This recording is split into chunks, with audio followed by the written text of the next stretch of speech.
నమస్తే. ఇన్నాళ్ళు నన్ను సపోర్ట్ చేస్తూ, ఎంకరేజ్ చేస్తూ మీ ప్రేమని నాకు అందిస్తున్న ప్రతి ఒక్కరికి కృతజ్ఞతలు. అలాగే ఈ వీడియో కూడా ఖచ్చితంగా మీకు ఉపయోగపడుతుంది. లైక్, షేర్ అండ్ సబ్స్క్రైబ్ చేసి మీ సపోర్ట్‌ని నాకు అందించండి. అలాగే ఈ వీడియో పట్ల మీకున్న అభిప్రాయాన్ని కామెంట్ సెక్షన్‌లో కామెంట్ చేసి తెలియజేయండి. ఇప్పుడు వీడియోని చూద్దాం. నమస్తే. Welcome to our channel. నేను పద్మిని. ప్రస్తుతం మనతో పాటు ప్రముఖ ఆధ్యాత్మికవేత్త, వాస్తు జ్యోతిష పండితులు శేషగిరిరావు గారు ఉన్నారు. మాట్లాడదాం. నమస్కారం అండి. నమస్తే అండి. బాగున్నారా? మే 1వ తారీఖు గురువు మారబోతున్నారు. సహజ లాభస్థానంలోకి వెళ్ళబోతున్నారు, వృషభ రాశిలోకి. అవును. సో మరి గురువు ఇచ్చేటటువంటి ఈ సంవత్సర కాలం పాటు కూడా ఎట్లాంటి ఫలితాలను ఇవ్వబోతున్నారు ద్వాదశ రాశుల వాళ్ళకి? అలాగే నర్మదా పుష్కరాలు కూడా మొదలు కాబోతున్నాయి. ఆయన మారినప్పుడు ఖచ్చితంగా పుష్కరం పుష్కరాలు అనేది వస్తాయి. వస్తుంది. అవును. ఇది అందరికీ తెలిసినటువంటి విషయమే. అవును. సరే, ఇక ఈ గురువు ఇచ్చేటటువంటి ఫలితాన్ని ఒక్కసారి మీ ద్వారా. రైట్. తప్పకుండా గురుడు ఎక్కువ శాతం మందికి మంచే చేస్తాడని ఆశిద్దాము. సరే, ఒకవేళ ఎవరికైనా నెగటివ్ ఉంటే ఆ నెగటివ్ ఏంటి, ఏ కోణాలు అంటే ప్రతి ఒక్క గ్రహం కూడా సేమ్ ఒకటే చెడు చేస్తుందని కాదు. సో ఆయా రాశులు బట్టి వచ్చే చెడు వేరుండొచ్చు, మంచి కూడా వేరుండొచ్చు. అవును. సో అలా మనం ఉదాహరణగా చెప్పుకుంటే కనుక కన్యా రాశి కొన్ని విషయాల్లో చెడు ఉన్నా కానీ ఈ గురుడు మారే విషయంలోకి వచ్చేప్పటికి ఏంటంటే అప్పటిదాకా పెళ్లి కాని వాళ్ళకి పెళ్లి అయ్యే అవకాశాలు ఉన్నాయి. మన మంచి కూడా ఉందిగా. మంచి కూడా ఉంది కదా.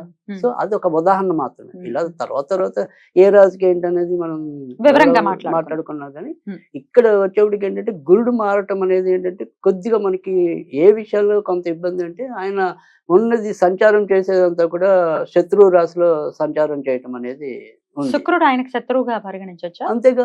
ఈయనేమో దేవతల గురువు, ఆయనేమో రాక్షసుల గురువు. సో అందుకని ఆ వైరం ఉంటుందా? వైరం అలాగే ఉంటది మరి. Right. సో అందుకని ఆ రకంగా ఆయనకి కొద్దిగా అసౌకర్యమైన స్థానం అది. కానీ బేసిక్ గా ఏంటంటే శుభగ్రహాలు ఏంటంటే వాళ్ళు ఎప్పుడూ శుభమే చేస్తారు అనేది మన నమ్మకం. అంటే మనం వ్యక్తులుగా ఆపాదించుకున్నప్పటికీ కూడా సహజంగా మీరు మంచి వాళ్ళు అనుకోండి, పోలే వాడి కర్మ వాడికే పోతుందని అనుకుంటాం. కరెక్ట్. అదే చెడ్డవాడైతే వాడిని ఎప్పుడు కత్తించి పొడిచేద్దాం అన్నట్టు. ఆ ప్రవృత్తి గురువులో ఉండదు అనేది చెప్పేది ఏంటంటే వీళ్ళు బేసిక్ గా అక్కడ అసౌకర్యం పాలవ్వచ్చేమో కానీ ఎంతో కొంత మంచి చేయడానికే చూస్తారు, ప్రయత్నిస్తారు. అందుకనే ఈ మూడాలు వచ్చినప్పుడు మనం వాటిని వదిలిపెట్టడం అనేది, అంటే ఆ ముహూర్తాలు వదిలిపెట్టడం, ఎందుకంటే వీళ్ళిద్దరు బేసిక్ గా శుభగ్రహాలు. రాక్షస గురువు రాక్షసుడైనా ఆ రాక్షసులందరికీ మంచిగా కాంక్షిస్తాడు కదా. మరి ఈ దేవతల గురువు దేవతలందరికీ మంచిగా ఆకాంక్షిస్తాడు కదా. సో బేసిక్ గా వీళ్ళిద్దరు కూడా మరి విద్యా సంపన్నులు కాబట్టి ఖచ్చితంగా విద్య ఎవరికైతే ఉంటుందో దానికి ఎంతో కొంత బ్రెయిన్ కూడా ఉంటుంది. తప్పకుండా. అయితే వృషభ రాశిలోకి మళ్ళీ గురువు గారు రావడానికి 12 ఏళ్ళు పడుతుంది. మళ్ళీ అంతేగా 12 years పడుతుంది. సో 12 years కి ఒకసారి. సో మరి గురువు ఇచ్చేటటువంటి ఫలితాలను ఒకసారి తెలుసుకుందాం. అలాగే ఇంకొక చిన్న విషయము, ఆల్రెడీ గ్రహచారంలో కూడా ఒకవేళ వృషభ రాశిలోనే వాళ్ళకి, అంటే జన్మ జాతకంలో వృషభ రాశిలోనే గురువు ఉండి మళ్ళీ గోచారం కూడా కలిస్తే ఎట్లాంటి ఇంపాక్ట్ ఉంటుంది? సాధారణంగా ఎక్కువ శాతం అయితే మంచి ఫలితాలు ఉంటాయని చెప్పడం అనేది కూడా జరుగుతుంది. ఎందుకంటే మన జన్మ రాశిని, కాకపోతే అలాంటి ఎప్పుడు ఇబ్బంది ఉంటుంది అంటే కనుక ఎవరికైనా సరే ఒక మారక దశలు కానీ అలాంటివి వచ్చినప్పుడు మాత్రం కొద్దిగా ఇబ్బంది ఉంటుంది. సో అలా మినాయిస్తే కనుక ఎక్కువ శాతం ఎప్పుడు కూడా మన జన్మగ్రహాన్ని గోచార గ్రహం వచ్చి టచ్ చేసినప్పుడు ఖచ్చితంగా ఎక్కువ శాతం అయితే మంచి ఫలితాలే ఉంటాయి. సో వృషభ రాశి వారికి ప్రత్యేకించి వృషభ రాశికి కాకుండా వాళ్ళకి జాతకాలు తెలిసి వాళ్ళకి వృషభంలో గురుడు ఉన్నవాళ్ళు. అదే అంటున్నా. వృషభ రాశి వాళ్ళకే కదా జన్మ జాతకంలో వాళ్ళకి తెలిస్తే కనుక ఖచ్చితంగా వాళ్ళకి ఇంకొద్దిగా మోరల్ సపోర్ట్ ఇచ్చినట్టు. అయితే వక్రగతి కూడా ఏమైనా ఉందండి గురువుకి ఈ సంవత్సరం? తప్పకుండా. అంటే ఇప్పుడు మనం ఒకటి మూడాలు అనేది కూడా ఉంది కాబట్టి గురుడికి మోడ్యం అనేది ఉంది. తర్వాత దాంతో పాటుగా ఇంచుమించుగా అక్టోబర్ కి మధ్య నుంచి వక్రం ఉంటుంది. సో అది ఆ వక్రం వచ్చినప్పుడు మరి ఆటోమేటిక్ గా కొన్ని ఫలితాలు స్తంభింపజేయటం అనేది కూడా అలానే ఉండటం. మంచి ఫలితాలు స్తంభిస్తాయి, చెడు ఫలితాలు కూడా స్తంభిస్తాయి. అంటే ఇప్పుడు సపోజ్ ఉదాహరణకి గురుడు ఇక్కడ మంచి ప్లేస్ లో ఉన్నప్పుడు సంబంధం కుదరచ్చు. సో కానీ ఆ సంబంధం ఎప్పుడు పెళ్ళికి వెళ్తుంది అనేది స్తంభించింది కాబట్టి ఇంకా 2-3 నెలలు టేక్ తీస్తాయి. అంతే. అలాంటివి అలా కూడా ఉండేది. అది వివరంగా మనం రాశి వైజ్ మాట్లాడుకున్నప్పుడు చెప్తారు. రైట్. మరి ఇప్పుడు ఇక చూద్దాము ద్వాదశ రాశులకి కూడా ఈ గురువు మార్పు వల్ల వచ్చేటటువంటి ఫలితాలు ఏంటో. రైట్. మరి మిథున రాశి వారికి మరి వ్యయంలో గురువు ఎలాంటి ఫలితాలను ఇవ్వచ్చండి? అవును, మిథున రాశి వాళ్ళకి మాత్రం కొద్దిగా జాగ్రత్తగానే ఉండాలి. సో ఏ రకంగా జాగ్రత్తగా ఉండాలి అంటే రెండు కూడా, అంటే ఒకటి చేసే వృత్తి ఉద్యోగాల్లో జాగ్రత్తగా ఉండాలి. తర్వాత రెండోది వచ్చేప్పటికి ఏంటంటే భార్యాభర్తల మధ్య జాగ్రత్తగా ఉండాలి. ఎందుకంటే ఇక్కడికి వచ్చేప్పటికి మిథునానికి వచ్చేప్పటికి సప్తమాధిపతి గురుడు అవుతాడు. తర్వాత వీళ్ళ యొక్క ప్రొఫెషనల్ కారకుడు కూడా రాశిరీత్యా గురుడే అవుతాడు. ఆ గురుడు ఇక్కడ వీళ్ళకి దాంట్లో ఉన్నాడు కదా, వృషభంలో వ్యయంలో ఉన్నాడు. కాబట్టి ఇక్కడ ఏంటంటే ఏదైనప్పటికీ కూడా ఈ రవి ఉండేంత వరకు అంటే ఒక నెలే అంటే కొంత మంచి జరుగుతుంది. ఆ తర్వాత నుంచి రవి కూడా వ్యయంలోకి వస్తాడు. సుమారుగా మీకు జూన్ 16-17కి వచ్చేప్పటికి రవి కూడా వ్యయంలోకి వస్తాడు. అది కూడా ఒక నెలగా అయినప్పటికీ అది కాదు ఇక్కడ మధ్య మధ్యలో వీళ్ళు అంటే పూర్తిగా మనం గురుడు యొక్క పరిగణనలో తీసుకున్నప్పుడు 12 నెలలు అనుకోండి యావరేజ్. అయితే ఇక్కడ 12 నెలలు ఇబ్బంది అని కాదు కానీ బట్ కొంతవరకు జాగ్రత్త పడాల్సిన విషయాల్లోకి వచ్చేప్పటికి ఏంటంటే ఒకటి ఉద్యోగాలు చేసే ఉద్యోగాల్లో వాటిలో, తర్వాత రెండోది వచ్చేప్పటికి ఏంటంటే భార్యాభర్తల విషయాలు.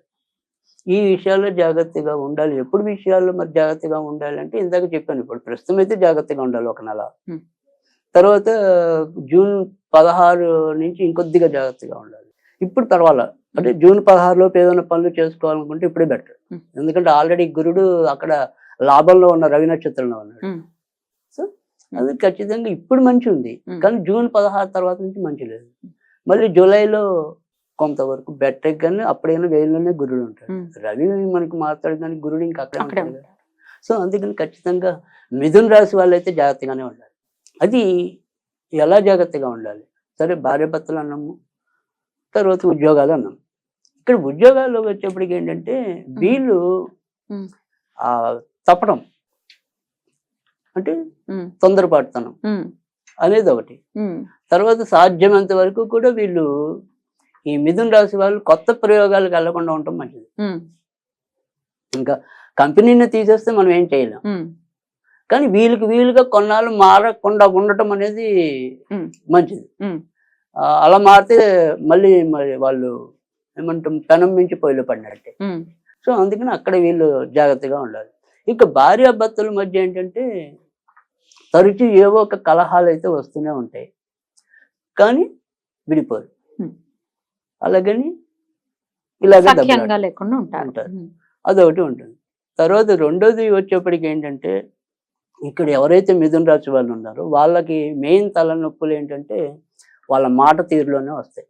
అంటే ఈ భార్య భర్తని గురించి కరెక్ట్గా మాట్లాడుకోవటం, భర్త భార్యని కరెక్ట్గా మాట్లాడకపోవటం, మాట తీరుతో చాలా ఇబ్బందులు ఉంటాయి. అంటే ఈ తొందరపాటు మాటలు విసరటం, లేదా చులకన చేసి మాట్లాడటం, వాటి వల్ల ఇబ్బందులు వస్తాయి. అది ఈ ఏడాది ఎక్కువ అవుతుంది. సో ఎందుకంటే వీళ్ళకి కుజుడు కూడా మేలు చేసే గ్రహం కాదు. సో ఈ కుజుడు ఇప్పుడు మళ్ళీ నెమ్మదిగా లాభస్థానానికి వచ్చినప్పుడు ఇలాంటి ఇబ్బందులు ఎక్కువ ఉంటాయి. కానీ కుజుడు ఎప్పుడైతే లాభస్థానానికి వస్తాడో ఇక్కడ గురుడు యొక్క చెడు తగ్గుతుంది. అక్కడ ఉద్యోగాల్లో ఉండే వాళ్ళకి టెంపరీగా జూన్, అందుకని ఎలా చూసుకున్నప్పటికీ కూడా జూన్ 16 దాకా గోచారం వీళ్ళకి చాలా బాగుంటుంది. జూన్ తర్వాత నుంచి నెమ్మదిగా డౌన్ అవుతుంది.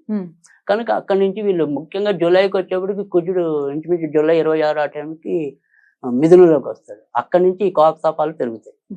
సో ఇందాక చెప్పిన ఈ తొందరపాటు చర్యలు అంటే అప్పటిదాకా చేస్తున్న ఉద్యోగాన్ని వదిలేయటం, మనం వ్యాపారం చేద్దామని ఒక ఆలోచనకు రావటం, సాధారణంగా మిథున రాశికి కొద్దిగా వ్యాపార తాలూకు లక్షణాలు కూడా ఉంటాయి. ఎందుకంటే దానికి బుధుడు అధిపతి అవ్వటం వల్ల. కనుక ఆ రకమైన ప్రయోగాలు కొంతవరకు వీళ్ళు దూరంగా ఉండటం, ఉన్నంతలో సాటిస్ఫాక్షన్తో వెళ్ళిపోవటం మంచిది. వెళ్తే కనుక అప్పుడు మనకి ఇలాంటి ప్రమాదాలు కానీ అది మనం చేయడానికి ఉండడానికి కానీ ఉండదు. ఎట్లాంటి పరిహారాలు చేసుకోవచ్చు అండి వీళ్ళు మరి ఈ సంవత్సరం కూడా? రైట్.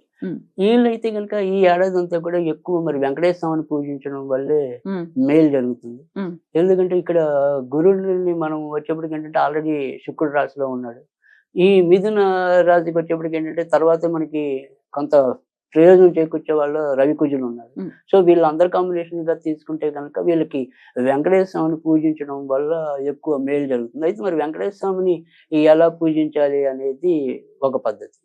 సో ఇక్కడ ఏదైనా సరే వాళ్ళు అనుకోగలిగితే కనుక ప్రతి రోజు కూడా శక్తి అనుసారం శ్రీధర శ్రీధర శ్రీధర శ్రీధర శ్రీధర శ్రీధర శ్రీధర అనుకోవటం, అలా అనుకోవటం వల్ల కూడా మంచి ఫలితాలు రావటం అనేది ఉంటుంది.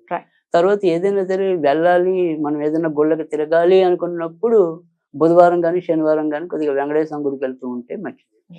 చెప్పినటువంటి జాగ్రత్తలు పాటిస్తూ వెంకటేశ్వర స్వామి ఆరాధనతో ఈ సంవత్సరాన్ని చాలా జాగ్రత్తగా డీల్ చేయాల్సినటువంటి పరిస్థితి ఉంది కాబట్టి Right. వాళ్ళు ఆ విధంగానే ఈ సంవత్సరాన్ని అంతటినీ కూడా జాగ్రత్తగా గడుపుతారని మనవి చేస్తూ ఇక నెక్స్ట్ ఎపిసోడ్ లో కర్కాటక రాశి గురించి తెలుసుకుందాం. Thank you so much. నమస్తే.